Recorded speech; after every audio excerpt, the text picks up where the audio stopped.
Hi, and welcome to the McTaggart Attack Podcast.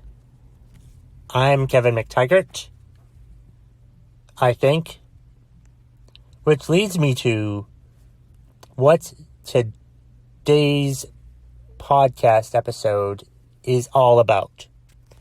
Today's podcast episode is about imposter syndrome. Imposter syndrome. And you're probably wondering, well, hey, what the hell is imposter syndrome? It's a good question. According to Wikipedia, imposter syndrome is a psychological pattern in which one doubts one's accomplishments and has a persistent internalized fear of being exposed as a fraud. Despite external evidence of their competence, those experiencing this phenomenon remain convinced that they are frauds and do not deserve all they have achieved. Individuals with imposterism incorrectly attribute their success to luck or interpret it as a result of deceiving others into thinking they are more intelligent than they perceive themselves to be. While early research focused on the prevalence of among high-achieving women, imposter syndrome has been recognized to affect both men and women equally. Finally, equal rights for diseases and syndromes with imposter syndrome. I'm also not sure if imposter syndrome is spelled with an ER or an OR. Gonna have to look further into that before I write the title for today's podcast. But reading this description of imposter syndrome, I didn't know what it was, up until like a few weeks ago. Then I heard about it. And once I heard about it, I'm like, yeah, I do that. Yeah, I think I'm a fraud at everything I do. I don't think I'm good enough for anything. I think that I'm just deceiving people, when in fact I'm not deceiving people. I think that I am, even though it's clear that I'm not. Like, I think that also extends to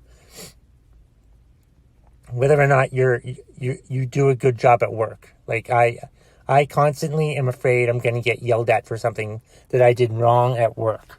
Like, I'm a fraud, basically, is what I'm afraid that I'm a fraud, but I'm not a fraud, I think is the best, simplest way to explain imposter syndrome.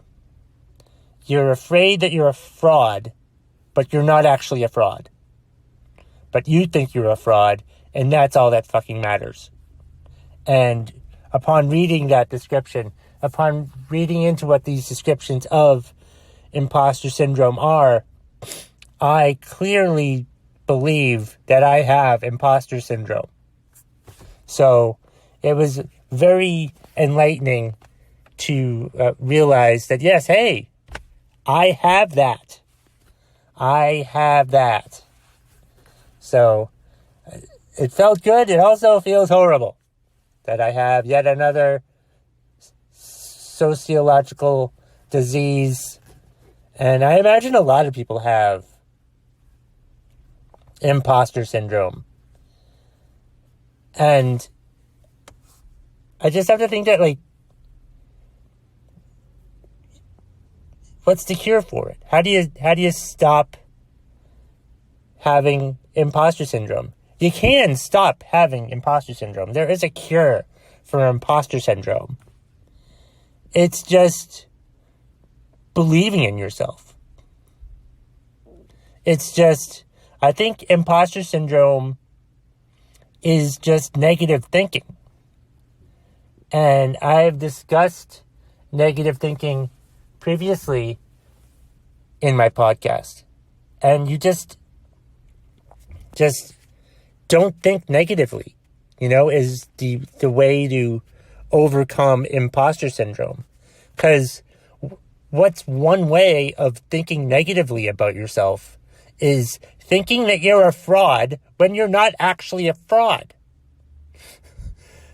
Doesn't get much more negative than that when you constantly think that you're not good enough to do anything, when in fact you are actually good enough to do something.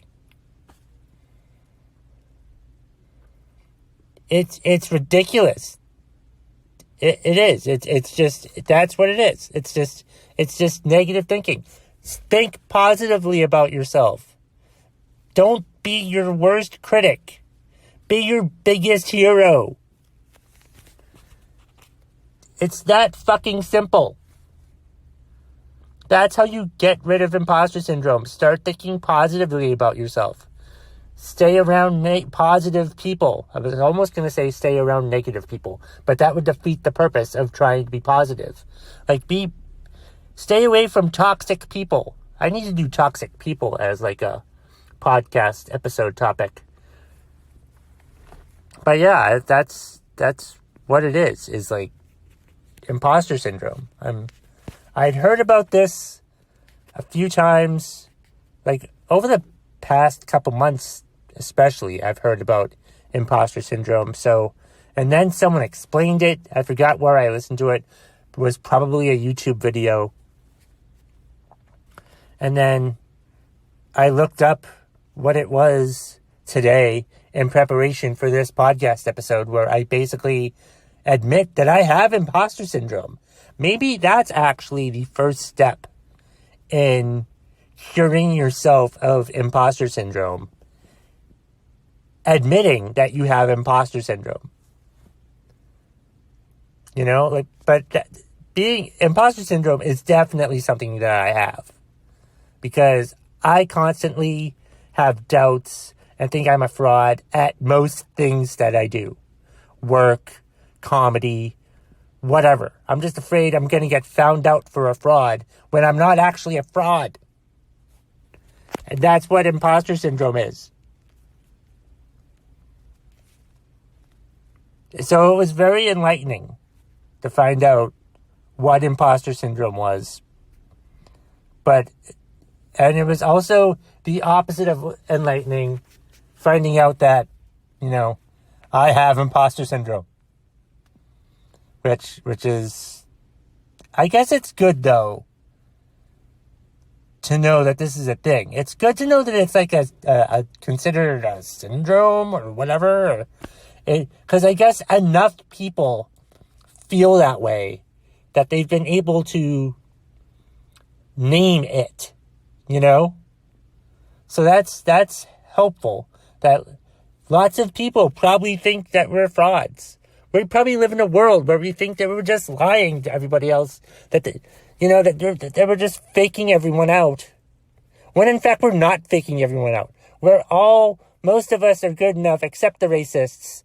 They are the worst. But anyway, if you're not a racist, then you're definitely suffering from imposter syndrome. But racists can suffer from any syndrome that they want to fucking suffer from. I don't give a fuck. Why did this episode about imposter syndrome turn into racists at the end of it? I don't know. But yeah, if you're one of those people that constantly thinks that you're a fraud, and that everybody's going to find out that you're a fraud. But the simple truth is that you're not a fraud. Because you know what you're doing. You just have no belief to know that you're doing. Know that you're not a fraud. Unless you're actually a con man. Then you might be considered a fraud. But, unless your job is con man, then you're definitely a fraud. If you're a con man. Right. But if you're not a con man, and you're constantly afraid that people are going to find out that you're a fraud, but you're not a fraud. Chances are, I'd say 90% of the time, and I made that statistic up, you're not a fraud. All right? So stop thinking that you're a fraud. Get your head out of your ass.